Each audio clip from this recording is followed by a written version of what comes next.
인생에서 누군가 나를 함부로 대한다면 그것은 내가 스스로를 당당하게 보여주지 못했기 때문일 가능성이 큽니다. 남의 눈치를 보며 스스로를 믿지 못한 결과 주도권을 잃어버린 채로 살아가는 것이죠. 세상에는 여러 형태의 힘이 존재합니다. 물리적으로는 중심에서 바깥으로 밀어내는 원심력이나 안으로 당기는 구심력이 있습니다. 또한 속도에 따라 증가하는 가속력, 그리고 그것을 막으려는 마찰력, 원래 상태로 돌아가려는 회복력, 그리고 그 힘에 맞서는 저항력 등이 있죠. 이러한 힘들은 인간 사회에서도 비슷하게 나타납니다. 사람들이 모이고 충돌하며 하나가 되는 과정에서 이러한 힘의 원리가 드러납니다. 그런데 인간 세계에는 자연계에 없는 아주 독특한 힘이 존재합니다. 바로 주도력입니다. 주도력은 단순히 상황을 지배하는 것이 아니라 스스로 인생의 방향을 정하고 그 흐름을 주도해 나가는 힘입니다. 그것은 가장 중심에서 일과 사람을 이끌어가며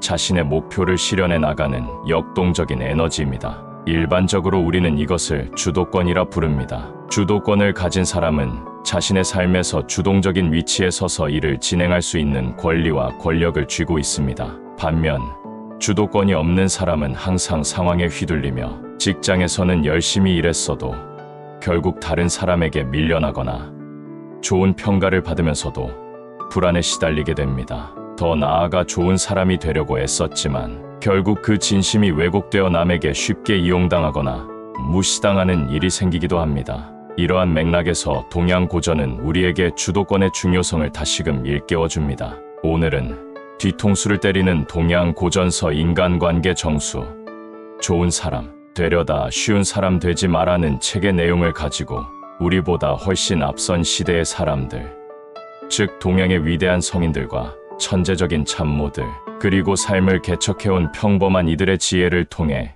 인간관계의 본질을 탐구합니다. 이들은 자신의 목표를 위해 주도권을 잡기 위해 각축전을 벌였고 그 과정에서 얻은 통찰은 지금 우리의 삶에도 중요한 교훈을 제공해 줍니다. 저 또한 주도권의 힘을 이해하게 된 순간이 있었습니다. 처음에는 누군가의 기대에 부응하려 애쓰며 주어진 상황에 따라 저의 행동을 결정하곤 했습니다. 그러나 도덕경을 통해 무위자연무외를 아니라는 개념을 접하면서 깨달았습니다. 진정한 주도력은 억지로 상황을 통제하는 것이 아니라 흐름을 읽고 그 안에서 나만의 길을 찾아가는 것이라는 점입니다. 주도권을 가진 사람은 그저 파도에 휩쓸리지 않고 오히려 파도를 타고 자신의 목표를 향해 나아갑니다. 주도권이란 단순히 강한 사람이 가진 힘이 아니라 자신을 믿고 타인의 시선에 휘둘리지 않으며 자신의 목표를 위해 일관되게 나아가는 힘입니다. 주도권이 없는 삶은 언제나 힘겹습니다. 우리는 자신의 계획과 목표를 실현하기보다 주변 상황에 끌려다니기 쉽습니다. 결국 인생은 허무한 거야, 인생은 고통뿐이야 라는 말은 주도권을 잃어버린 사람들이 느끼는 절망에서 비롯된 경우가 많습니다. 하지만 주도권을 되찾고 스스로를 믿는다면 우리의 인생은 더 큰 가능성과 자유를 향해 나아갈 수 있습니다. 동양 고전의 지혜는 이러한 주도권의 중요성을 깨닫고 우리에게 삶의 나침반 역할을 해줍니다. 오늘도 리치니스 웰스와 함께 주도권의 중요성을 탐구하며 나만의 삶을 향해 한 걸음 더 나아가 보세요. 구독과 좋아요 부탁드립니다. 감사합니다. 주도권이 부족한 사람은 자신이 가진 낮은 사회적 지위나 적은 권력을 탓해야 할까요? 다행히도 그럴 필요는 없습니다. 주도권의 가장 큰 특징 중 하나는 그것이 꼭 힘의 양이나 속도와 비례해서 강해지는 것은 아니라는 점입니다. 이는 곧 사회적 위치가 낮거나 권력이 없어도 얼마든지 주도권을 장악할 수 있음을 의미합니다. 예를 들어 왕이나 대통령이 가장 큰 권력을 가진 것처럼 보이지만 그 주변에 있는 뛰어난 참모나 정치인이 나라의 흐름을 좌우할 수 있습니다. 때로는 교묘한 전략을 가진 간신히 나라 전체를 흔들리게 만들기도 합니다. 마찬가지로 회사에서도 사장이 가장 강력한 권한을 지닌 것처럼 보일 수 있지만 실제로는 유능한 팀장 한 명이 업무의 흐름을 이해하고 팀원들의 신뢰를 얻어 더 큰 영향력을 발휘할 수 있습니다. 돈이 많거나 나이가 많은 사람만이 주도권을 갖는 것은 아니라는 사실을 보여주는 사례들이죠. 주도권은 단순한 권력이나 나이, 재력에서 나오는 것이 아니라 전략적인 사고에서 비롯됩니다. 회사에서 낮은 직급으로 시작했지만 상황을 파악하고 사람들을 이해하는 능력을 통해 주도적인 역할을 할 수 있었습니다. 내가 맡은 업무의 중요한 맥락을 읽어내고 그 안에서 중요한 포인트를 찾았던 경험이 있습니다. 그 덕분에 나보다 높은 직급의 사람들조차 나의 의견에 귀를 기울이게 되었죠. 이처럼 주도권은 외부의 권력과는 별개로 상황을 분석하고 전략을 세울 줄 아는 능력에서 나옵니다. 주도권이란 단순히 힘이 많다고 생기는 것이 아닙니다. 그것은 상황을 읽고 사람을 이해하고 관계를 조정하는 고차원적인 전략의 산물입니다. 주도권을 가진 사람은 마치 하늘 위에서 전체 판세를 조망하는 것처럼 한 발 앞서 상황을 파악하고 대응할 수 있습니다. 반대로 주도권을 잃은 사람은 늘 열심히 일해도 회사에서 쉽게 버림받거나 좋은 평가를 받아도 불안에 시달리곤 합니다. 나도 한때는 착하게 행동하려고 애썼지만 결과적으로는 주변 사람들에게 이용당하는 경험을 했습니다. 가족을 위해 헌신적으로 노력했지만 그 노력이 인정받지 못할 때도 있었습니다. 이 모든 경험을 통해 깨달은 것은 주도권이란 단순히 성실함에서 오는 것이 아니라는 사실이었습니다. 주도권은 나와 주변 사람들의 관계를 전략적으로 바라보고 팀의 흐름을 재배치할 때 비로소 형성되는 것입니다. 그것은 단순히 열심히 산다고 얻어지는 것이 아니라 더 높은 차원에서 관계를 이해하고 상황을 주도적으로 바라볼 수 있을 때 만들어지는 것이죠. 주도권을 가진 사람은 마음에 강한 변화를 일으키며 삶의 흐름을 긍정적으로 바꿀 수 있는 힘을 가집니다. 불안과 우울함에서 벗어나기 위해서는 마음의 힘만으로는 부족할 때가 많습니다. 그러나 주도권을 확보하면 실제로 내가 무엇을 할 수 있는지를 체험하게 되고 그 경험이 새로운 도전을 향한 열망을 불러일으킵니다.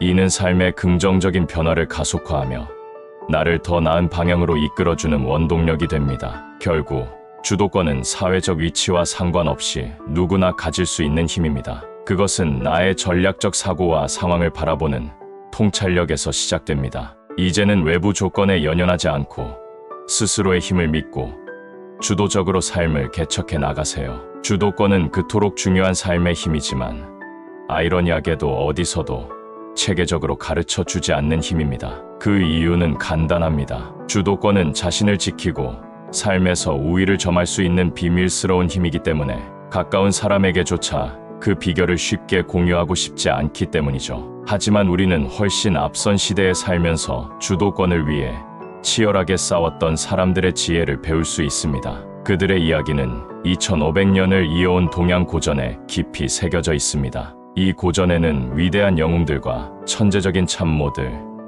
그리고 나름대로의 지혜로 삶을 헤쳐나간 사람들의 경험이 담겨 있어 우리가 이를 배워 활용할 수 있습니다. 이 중에서도 삼국지에 등장하는 조조는 배신과 주도권의 교훈을 잘 보여주는 인물입니다. 조조는 그 어떤 배신도 두려워하지 않았고 오히려 배신을 활용하는 능력으로 주도권을 유지했습니다. 그는 내부의 적을 누구보다 잘 알고 그 속성을 파악해 다룰 수 있었습니다. 이 능력은 조조가 살아남기 위한 필수 전략이었죠. 우리는 종종 외부의 적을 경계하지만 사실 가장 무서운 적은 내부에서 발생합니다. 친밀한 관계 속에서 생겨나는 배신은 우리가 가장 잘 아는 사람들로부터 나와 가장 깊고 치명적인 상처를 남깁니다. 조조는 이 점을 누구보다 잘 이해했습니다. 세상의 배신에 대비하지 않으면 결국 우리는 쉽게 무너질 수밖에 없습니다. 조조의 일화 중 하나는 그의 이러한 전략적 사고를 잘 보여줍니다. 한 번은 조조가 적을 암살하려다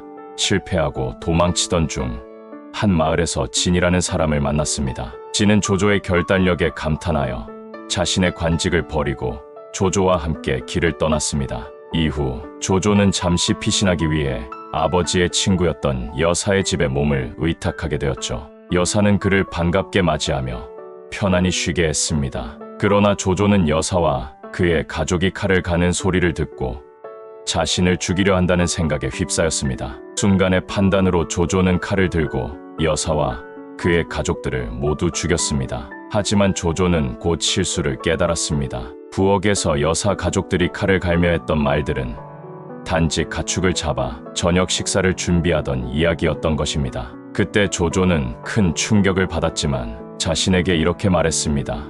나는 이미 그들을 죽였으니 의심받기 전에 다시 떠나야 한다. 그리고는 진에게 말했다는 유명한 말이 있습니다. 나는 세상을 배신할지언정 세상은 나를 배신하지 못하게 할 것이다. 조조의 이 말은 그의 냉철한 전략적 사고를 보여줍니다. 그는 언제나 배신의 위험성을 염두에 두고 행동했으며 그 위험을 기회로 바꿀 줄 아는 인물이었습니다. 배신을 두려워하며 사람들과의 관계를 단절하지 않았고 오히려 배신의 가능성을 미리 계산해 대비했습니다. 그는 자신의 내면의 즉 불안과 의심을 극복하려 했고 이를 통해 주도권을 장악하는 법을 배웠습니다. 이러한 이야기는 우리에게 중요한 교훈을 줍니다. 주도권은 단순히 열심히 노력한다고 얻어지는 것이 아닙니다. 그것은 전체적인 상황을 조망하고 사람들과의 관계에서 미묘한 균형을 잡아가는 전략적 사고에서 나오는 힘입니다.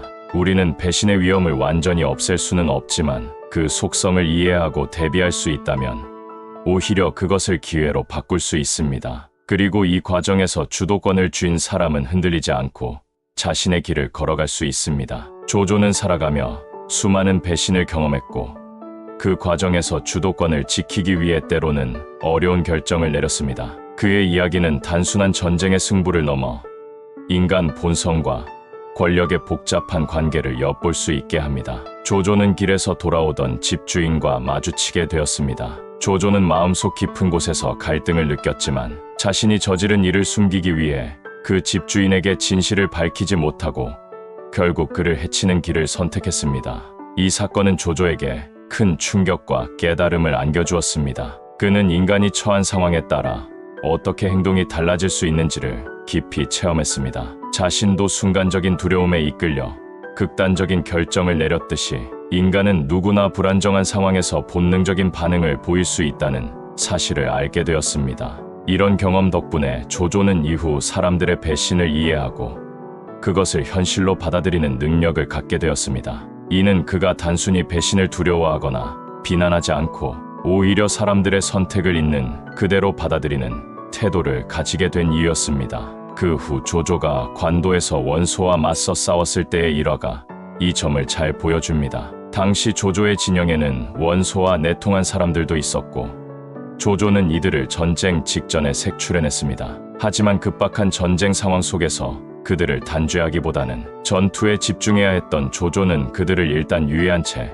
전장으로 향했습니다. 결국 조조는 수적 열세에도 불구하고 승리를 거두었고 이후 승리를 축하하는 자리를 마련했습니다. 그 자리에서 그는 배신자들을 불러들였고 그들이 적과 주고받은 서신들을 읽어 내려갔습니다. 그의 참모들은 분노의 참 목소리로 이들을 처벌해야 한다고 외쳤지만 조조는 서신을 불 속에 던지며 웃음 지었습니다. 이제 모두 지난 일이다.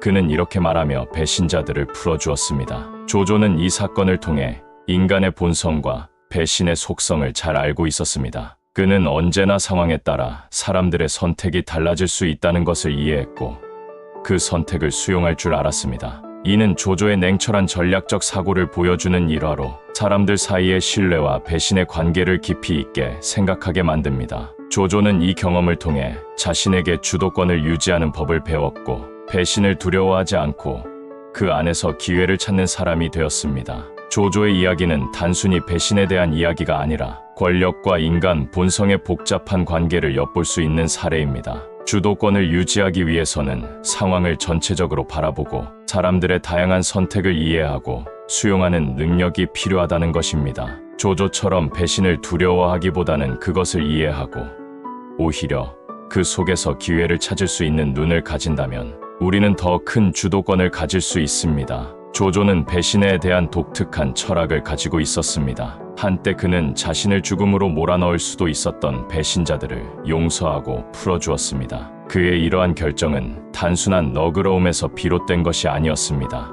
오히려 조조는 과거 자신이 어쩔 수 없이 선택했던 행동, 그 선택의 배경에 대해 누구보다 잘 이해하고 있었습니다. 그는 과거에 자신이 두려움 속에서 내렸던 실수와 결정들을 되돌아보며 사람들의 배신이 단순히 악행에 그치는 것이 아님을 깨달았습니다. 조조는 배신을 더 이상 절대적으로 나쁜 것으로만 보지 않았습니다. 그의 이러한 태도는 그가 훌륭한 인재들을 받아들이고 강력한 군대를 형성하는 데 큰 도움이 되었습니다. 과거의 실수나 배신을 문제 삼지 않고 능력이 있다면 누구든지 등용하는 것이 그의 원칙이었습니다.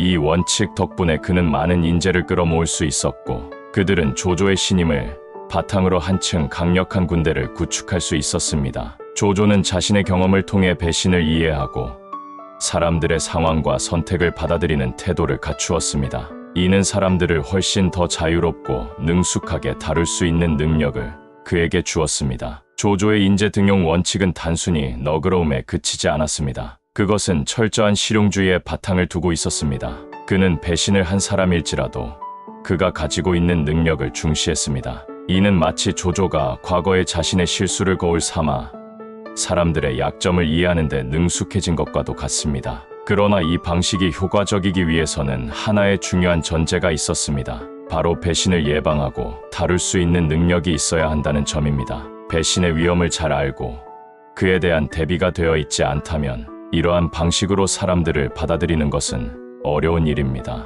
조조가 이 원칙을 자신 있게 고수할 수 있었던 이유는 그가 이미 배신의 본질을 꿰뚫어보고 있었기 때문입니다. 그는 배신을 이해한다는 것이 곧 사람을 이해하는 일이라는 점을 깨달았습니다. 사람들은 때로는 두려움과 압박 속에서 어쩔 수 없이 배신을 선택하게 되고, 그 선택이 반드시 그 사람의 모든 것을 나타내는 것은 아니었습니다. 조조는 이러한 인간의 복잡한 심리를 잘 이해하고 이를 바탕으로 사람을 다루는 데 능숙한 인물이었습니다. 이는 마치 일상 속에서 예절이 하는 역할과도 비슷합니다. 예절은 겉보기에는 복잡하고 번거로운 규칙처럼 보일 수 있지만 사실은 오히려 사람들을 더 편하게 하고 서로를 이해하게 만들어주는 도구입니다. 공자의 논어에서도 비슷한 이야기가 나옵니다. 공자는 예절이 단순한 형식이 아니라 사람들과의 관계에서 조화와 균형을 유지하기 위한 중요한 원칙이라고 말했습니다.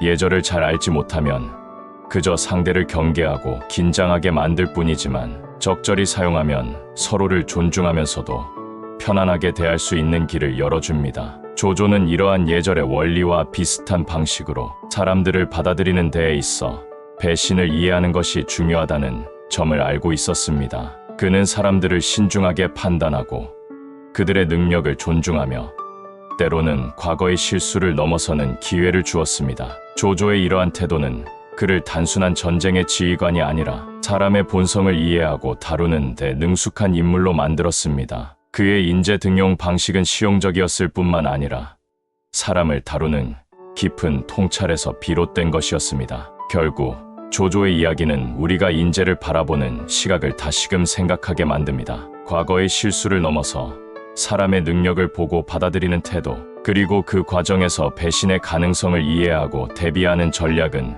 그가 걸어온 영웅의 길에 큰 힘이 되었습니다. 우리 역시 사람들의 실수나 과거에 집착하기보다는 그들이 가진 가능성과 능력을 보는 눈을 갖추고 인간관계에서 보다 넓은 시야를 가지는 것이 중요합니다. 조조의 삶을 되돌아보면 배신에 대한 그의 태도는 매우 복잡하고 미묘했습니다. 그는 배신을 이해하고 때로는 받아들였지만, 그렇다고 해서 모든 배신을 용인하지는 않았습니다. 조조는 사람들과의 관계에서 배신을 전략적으로 다루는 능력을 갖추고 있었습니다. 그가 배신을 이해하고 받아들인 이유는 그 자신도 때로는 배신을 경험했기 때문입니다. 하지만 동시에 그는 자기 권력을 위협하는 배신에 대해서는 단호한 결단을 내리기도 했습니다. 조조의 측근 중 하나였던 순욱은 이 이야기의 중요한 인물입니다. 순욱은 뛰어난 전략가이자 조조의 가장 신뢰하던 참모 중 한 명으로 조조와 20년 이상 함께하며 그의 곁을 지켜왔습니다. 조조는 순욱을 그저 참모로만 대하지 않고 자신의 생각과 계획을 나누는 중요한 동료로 여겼습니다. 그러나 권력이 조조에게 점점 더 집중되던 시기, 조조에게 새로운 제안이 들어왔습니다. 그는 자신을 왕으로 세우고 황제가 주는 특권을 누리라는 조언을 받았습니다. 그 특권은 단순한 명예를 넘어서는 것이었죠. 왕의 지위를 갖게 된다면 황금 수레를 타고 제사를 신처럼 받을 수 있는 등 막강한 권력을 손에 넣게 되는 것입니다. 그러나 순욱은 이 제안을 강하게 반대했습니다. 그는 조조가 왕의 지위를 탐하는 것이 위험하다고 생각했습니다. 조조가 더 큰 권력을 가지는 순간 그가 목표로 삼았던 가치들이 변질될 수 있다는 우려 때문이었습니다. 조조는 이 반대 의견에 당황했습니다. 순욱의 반대는 조조에게 배신처럼 느껴졌기 때문입니다. 그토록 신뢰했던 동료가 자신의 뜻을 따르지 않고 오히려 그 앞을 막아섰기 때문이죠. 조조는 깊은 고민 끝에 결국 순욱에게 아무것도 들어있지 않은 빈 도시락을 보냈습니다. 이는 암묵적인 메시지였습니다. 순욱은 그 뜻을 알아차렸고 끝내 자신의 운명을 받아들이기로 했습니다. 순욱의 죽음은 조조에게도 큰 충격이었습니다. 조조는 자신의 결정이 어떤 의미를 가지는지 알고 있었습니다. 순욱을 통해 배신의 복잡함과 사람들의 충성심이 어떤 한계에 부딪힐 수 있는지를 깊이 체험한 그는 결국 자신의 권력을 지키기 위해 결단을 내릴 수밖에 없었습니다. 이 사건은 조조가 자신의 길을 더욱 확고히 다질 수 있도록 만들었고 그는 마침내 자신의 목표였던 왕의 자리에 올랐습니다. 조조는 배신을 무조건적으로 비난하지 않았습니다. 그는 배신을 사람들의 자연스러운 선택 중 하나로 이해했습니다. 인간은 언제든 상황에 따라 선택이 달라질 수 있다는 사실을 받아들였던 것입니다. 그러나 동시에 자신의 권력을 위협하는 배신이 발생했을 때는 이를 단호하게 제어할 줄도 알았습니다. 조조의 이러한 태도는 그가 사람들을 더욱 능숙하게 다룰 수 있는 힘을 가져다 주었습니다. 그는 배신을 통해 사람들의 약점을 알고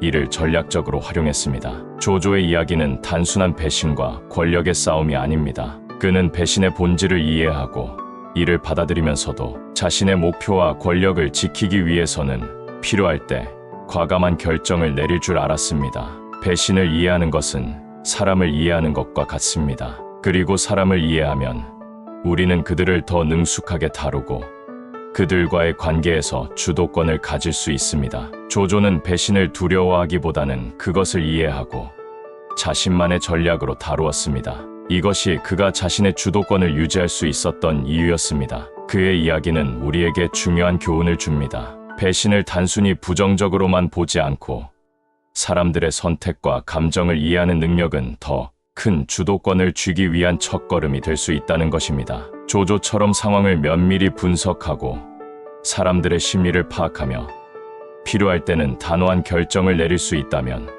우리는 인간관계에서 흔들리지 않는 힘을 가질 수 있습니다. 우리는 종종 타인에게 기대를 갖지 말라는 말을 듣습니다. 기대를 낮추면 실망감도 줄어들기 때문이죠. 이 말은 누구나 쉽게 동의할 수 있는 진리처럼 들립니다. 기대를 내려놓는 것은 인간관계에서 유용한 지혜 중 하나입니다. 하지만 기대를 갖지 말아야 하는 이유는 단지 실망을 줄이기 위해서만은 아닙니다. 더 중요한 이유가 있습니다. 그것은 기대가 나를 상대방에게 종속되게 만들 수 있다는 점입니다. 마치 낚시바늘에 걸린 물고기처럼 나는 자유로웠던 주도권을 상대방에게 넘겨주게 되는 것입니다. 낚시바늘을 문 물고기는 한순간의 유혹 때문에 자유를 잃게 되고 자신의 운명을 남에게 맡기는 신세가 되어버립니다. 그렇다면 우리는 왜 자꾸 타인에게 기대를 갖게 될까요?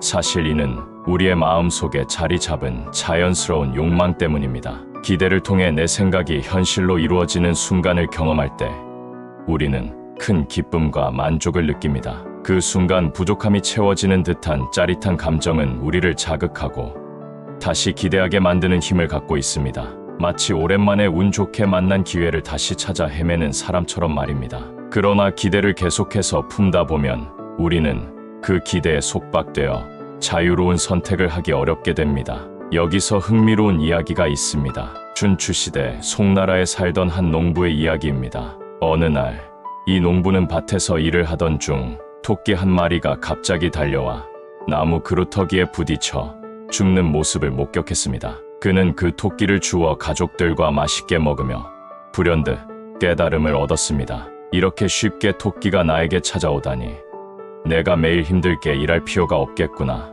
그는 이 생각에 사로잡혀 다음 날부터는 일을 멈추고 그루터기 앞에서 또 다른 토끼가 오기만을 기다렸습니다. 하지만 그토록 바라던 토끼는 다시 오지 않았고 그의 밭은 잡초로 뒤덮이며 황폐해졌습니다. 주변 사람들은 그를 어리석다며 비웃었죠. 이 이야기에서 탄생한 고사성어가 바로 수주대토서 주다, 즉 그루터기를 지키며 토끼를 기다린다는 의미입니다. 농부의 실수는 단순했습니다. 그는 한 번의 우연이 계속해서 반복될 것이라는 비현실적인 기대를 품었던 것입니다. 이처럼 타인이나 상황에 대한 과도한 기대는 우리를 희망 섞인 바람에 매달리게 만들고 때로는 스스로를 올가미에 가두는 결과를 초래합니다. 결국 우리는 기대의 유혹에 빠져 주도권을 잃어버리게 됩니다. 그러나 너무 기대를 줄이는 것도 문제가 될 수 있습니다. 기대를 완전히 내려놓게 되면 상대방에 대한 관심마저 사라질 수 있기 때문입니다. 관심이 줄어들면 상대방도 내게 마음을 닫을 수 있습니다. 관계의 균형을 유지하기 위해서는 기대를 줄이면서도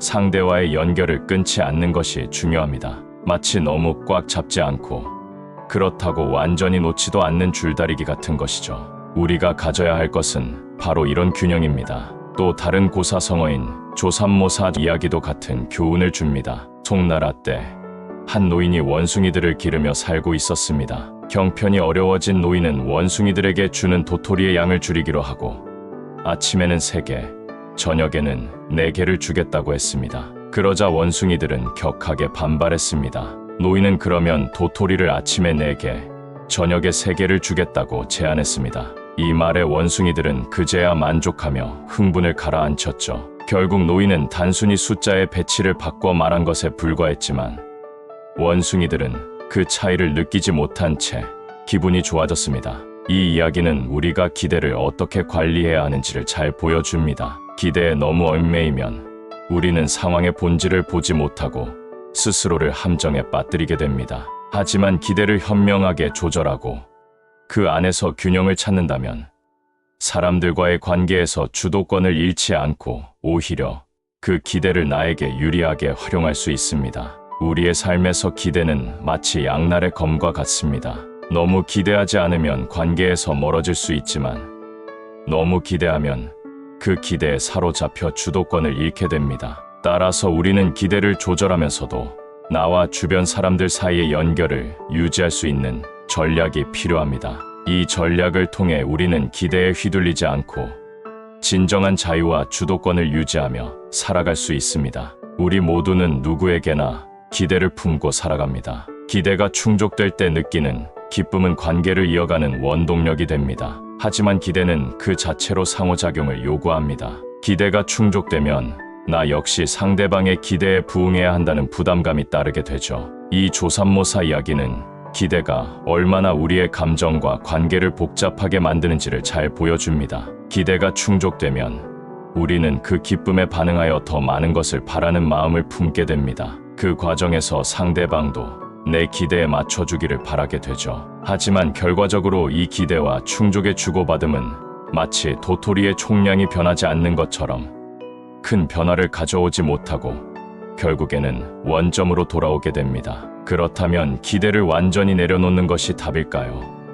기대를 내려놓으면 실망감은 줄어들겠지만 그 반대편에는 또 다른 문제가 숨어 있습니다. 기대가 사라지면 관계의 온도가 식어버릴 수 있다는 점입니다. 상대방이 나에게 기대하지 않으면 나도 점점 상대방에게서 멀어질 수 있고 서로에 대한 관심이 줄어들면서 관계의 깊이도 잃어버릴 수 있습니다. 특히 연인 관계에서 기대는 자연스럽게 생겨납니다. 상대방이 나에게 무엇을 해주길 바라고 나는 그 기대에 부응하려 합니다. 하지만 기대가 커질수록 그것이 충족되지 않을 때 느끼는 실망도 커집니다. 그래서 때로는 작은 다툼이 큰 갈등으로 번지기도 하죠. 하지만 그렇다고 전혀 기대 없이 연애를 한다는 것이 가능할까요?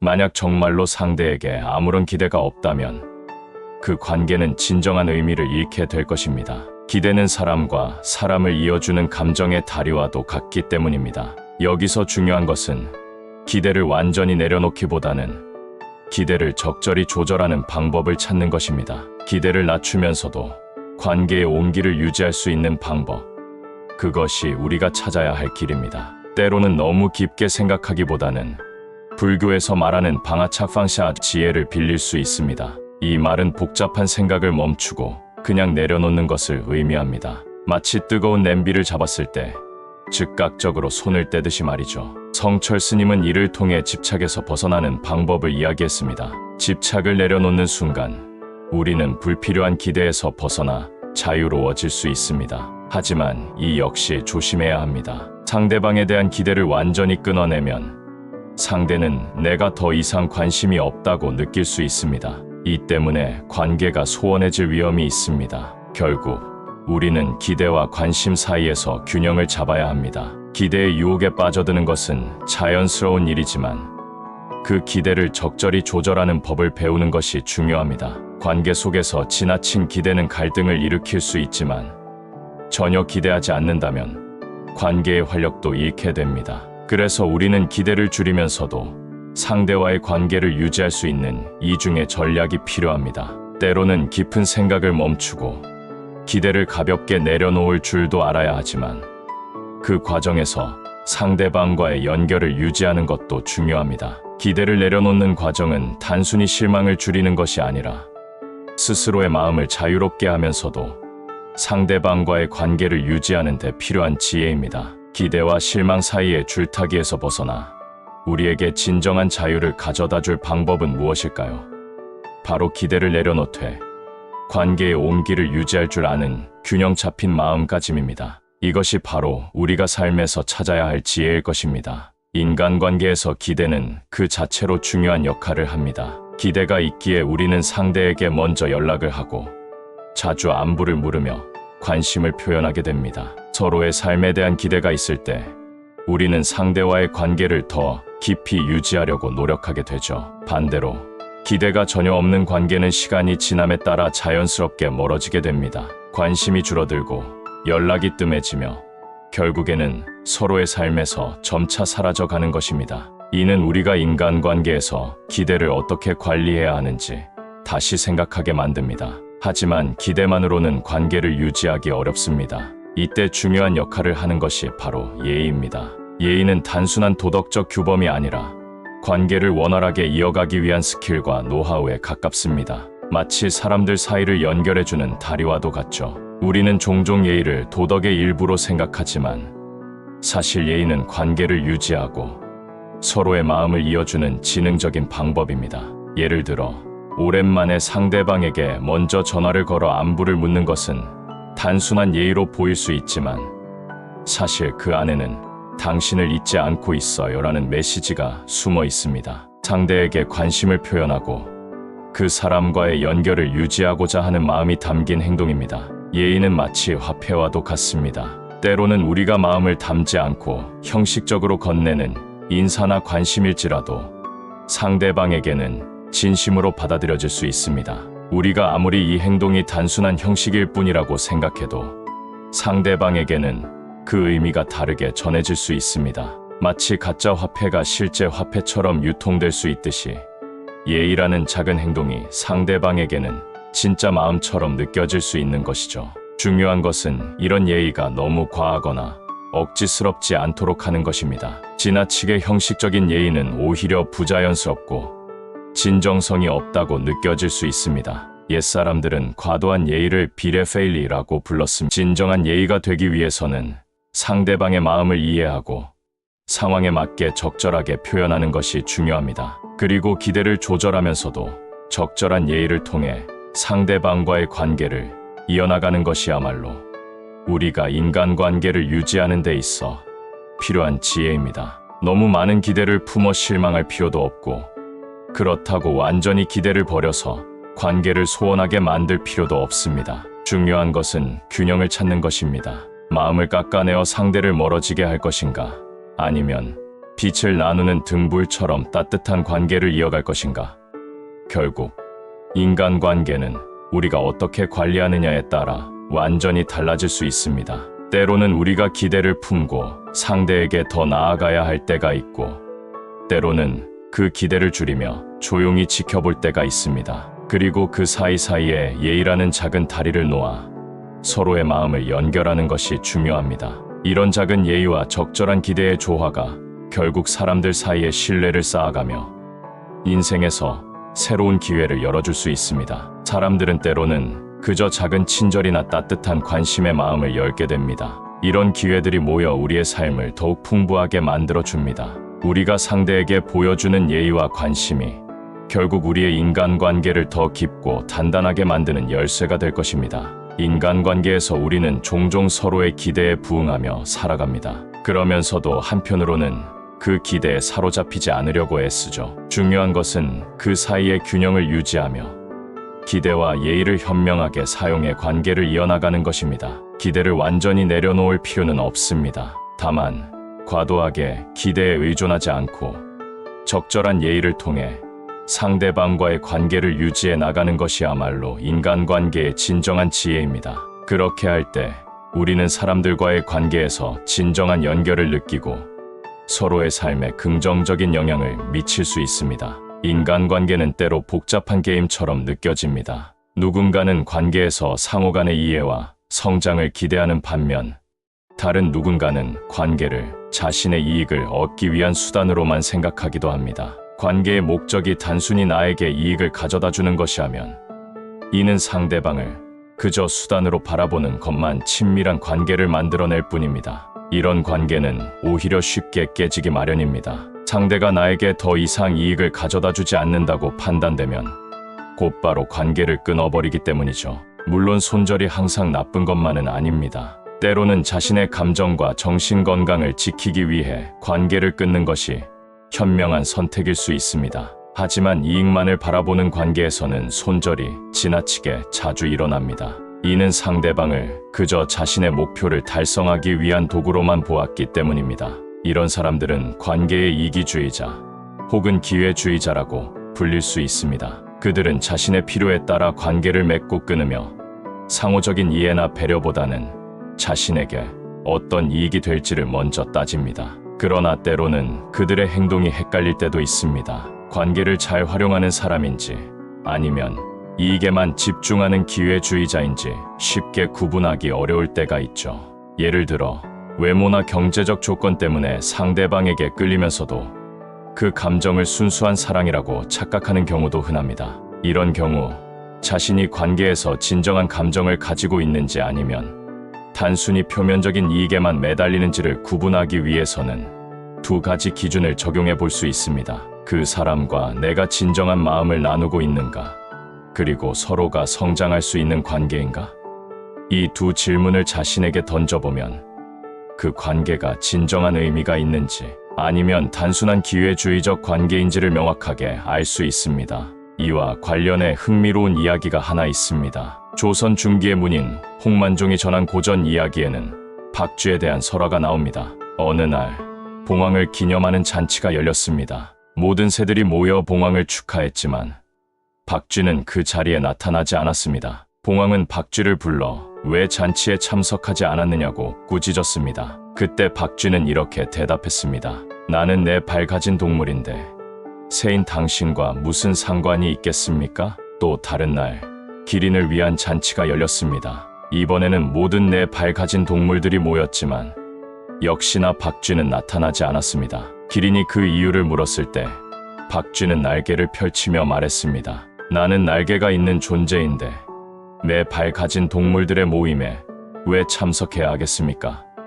결국 박쥐는 양쪽 모두에게 미움을 받게 되어 어디에도 속하지 못한 채 어두운 동굴 속에 숨어 지내야만 했습니다. 박쥐의 이야기는 우리에게 관계에서의 기회주의가 어떤 결과를 초래할 수 있는지를 잘 보여줍니다. 박쥐는 어느 한쪽에도 속하지 않고 자신에게 유리한 쪽을 선택하려 했지만 결국에는 양쪽 모두에게 외면당했습니다. 이는 우리에게 중요한 교훈을 줍니다. 사람들을 단순히 자신에게 이익이 되는지 아닌지로만 판단하는 태도는 결국 관계의 진정성을 잃게 만들고 스스로 고립되는 결과를 초래할 수 있다는 것입니다. 인간관계는 이익을 주고받는 것만으로 형성되는 것이 아닙니다. 서로의 감정을 이해하고 함께 성장하려는 마음이 있어야만 지속될 수 있습니다. 누군가가 나에게 무언가를 줄 때만 관심을 가지는 것이 아니라 그 사람과 함께 시간을 보내고 서로의 삶에 진심으로 관심을 가져야 합니다.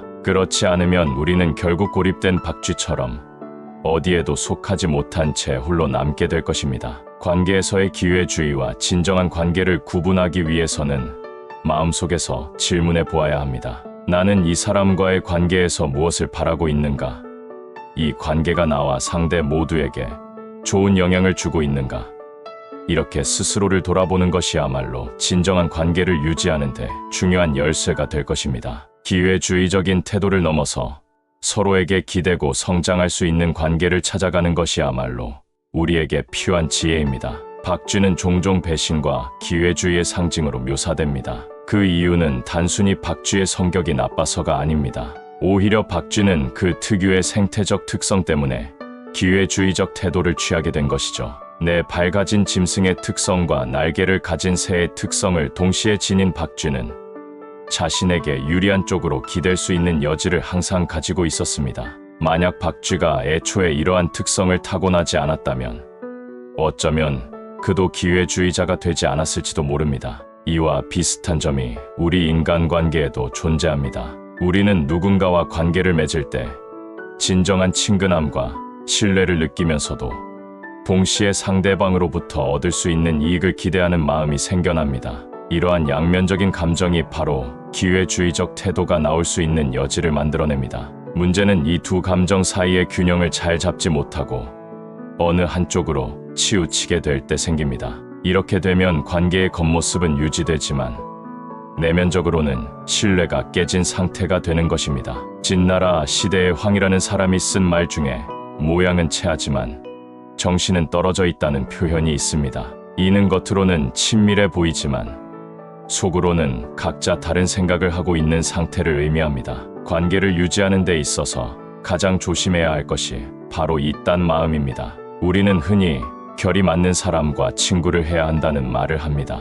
이 말은 서로의 생각과 마음이 같은 방향을 바라보아야 한다는 뜻입니다. 하지만 이와 반대로 관계 속에서 딴 마음이 존재한다면 그 관계는 언제나 덜컥거리고 불편할 수밖에 없습니다. 이런 관계에서는 마치 배가 한 방향으로 순항하는 대신 양쪽에서 서로 반대 방향으로 노를 젓는 것 같은 저항력이 느껴집니다. 사소한 문제로도 자주 충돌하게 되고 작은 갈등이 커지며 결국 관계가 멀어지게 되죠. 서로에게 별것 아닌 일이 한쪽에서는 크게 받아들여지고 상대방에게는 결별의 이유가 되기도 합니다. 이처럼 관계의 흐름을 방해하는 것은 바로 서로 다른 방향을 바라보는 딴 마음입니다. 이 딴 마음이 무서운 이유는 그것이 서로의 감정과 진정한 소통을 막아버리기 때문입니다. 관계에서 중요한 것은 서로의 마음을 이해하고 같은 방향으로 나아가려는 노력입니다. 하지만 딴 마음이 자리 잡은 관계에서는 진심이 닿지 않습니다.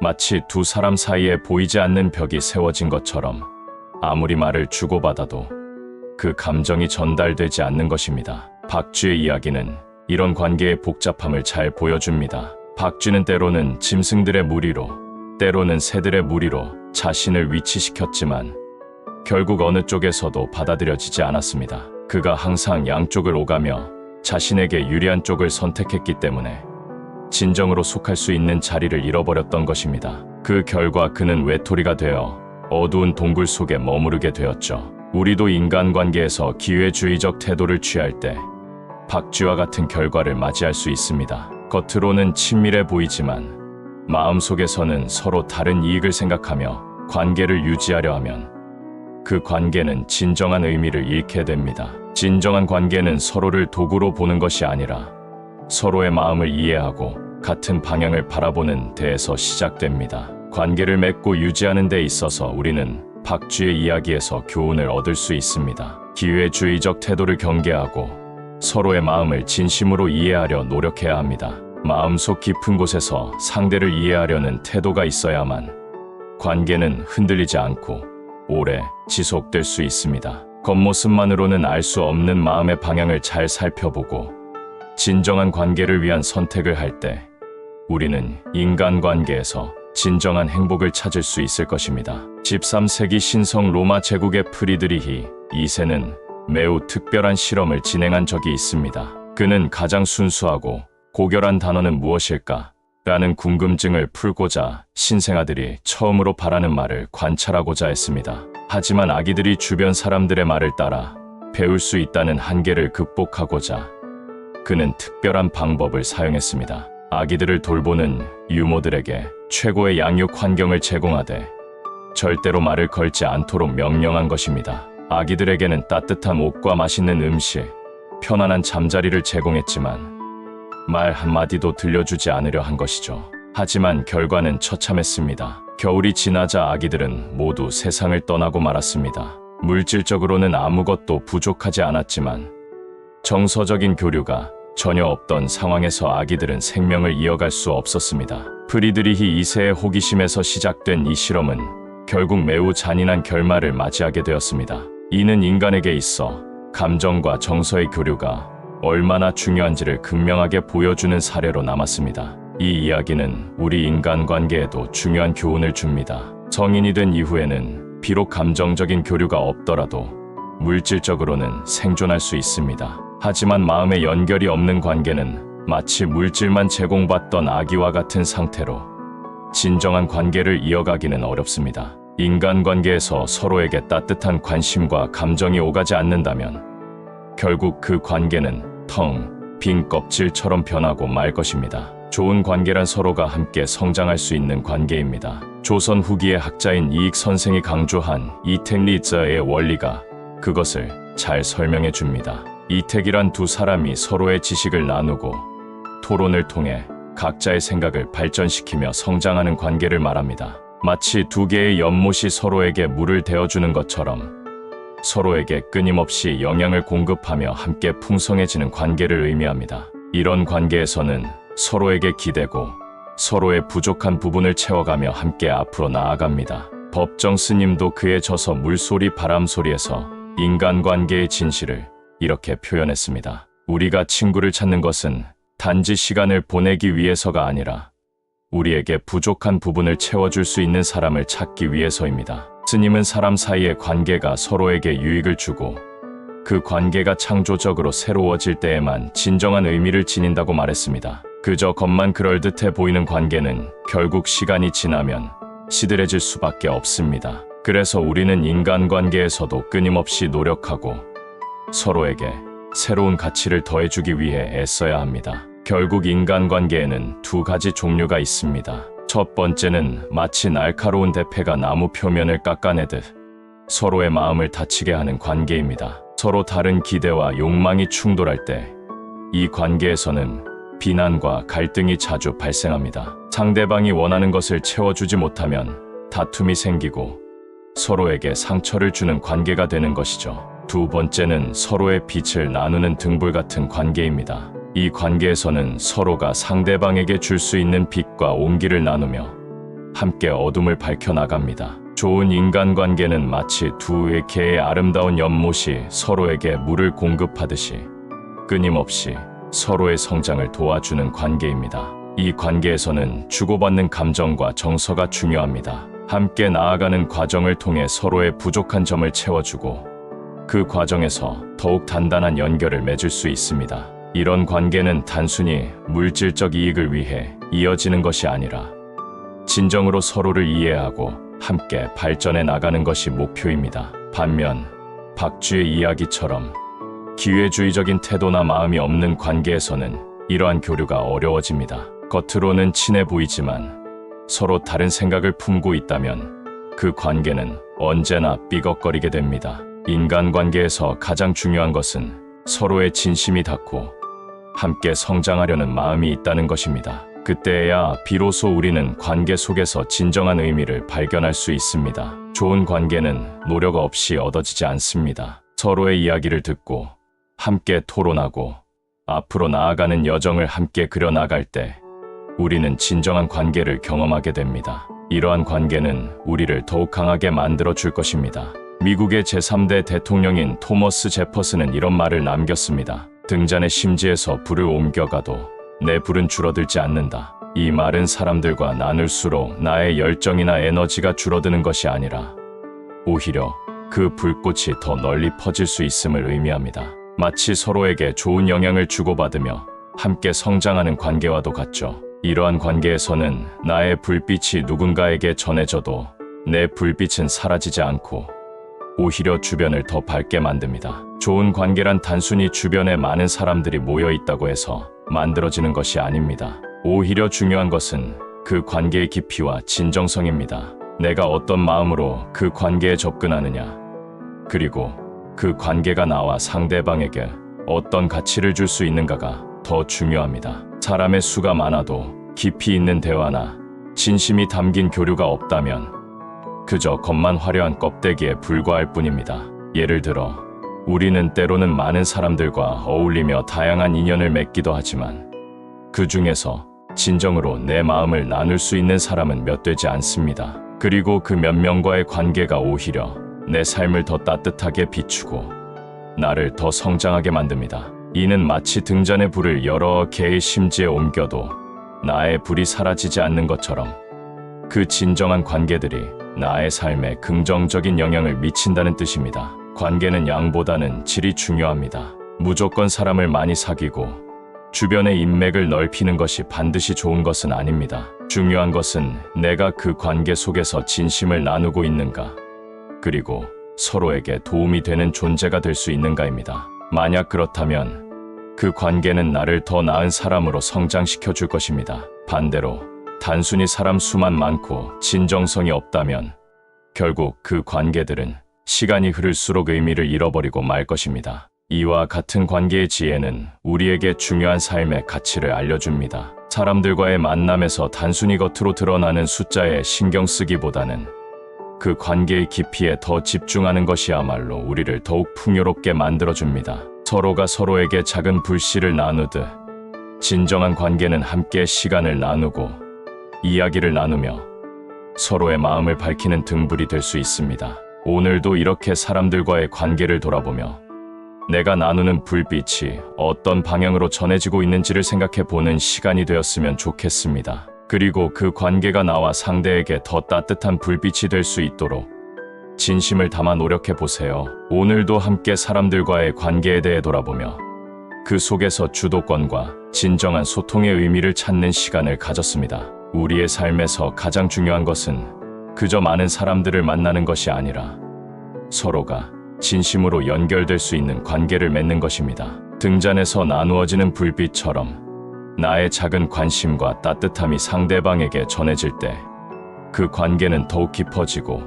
함께 성장할 수 있습니다. 오늘 이야기한 것처럼 관계의 핵심은 수보다 질에 있습니다. 단순히 많은 사람들과 인연을 맺기보다 깊이 있는 대화와 진정성을 바탕으로 사람들과 함께 나아가는 것이 중요합니다. 여러분의 삶에서도 그러한 따뜻한 관계들이 많아지기를 바라며 그 속에서 진정한 행복과 만족을 찾아가시길 바랍니다. 오늘도 리치니스 웰스와 함께 해주셔서 감사드리며 앞으로도 삶의 나침반이 되는 지혜를 나눌 수 있도록 노력하겠습니다. 구독과 좋아요, 알림 설정을 통해 여러분의 일상의 작은 불빛이 되어드리겠습니다. 늘 여러분의 따뜻한 삶을 응원합니다. 포근한 하루 보내세요.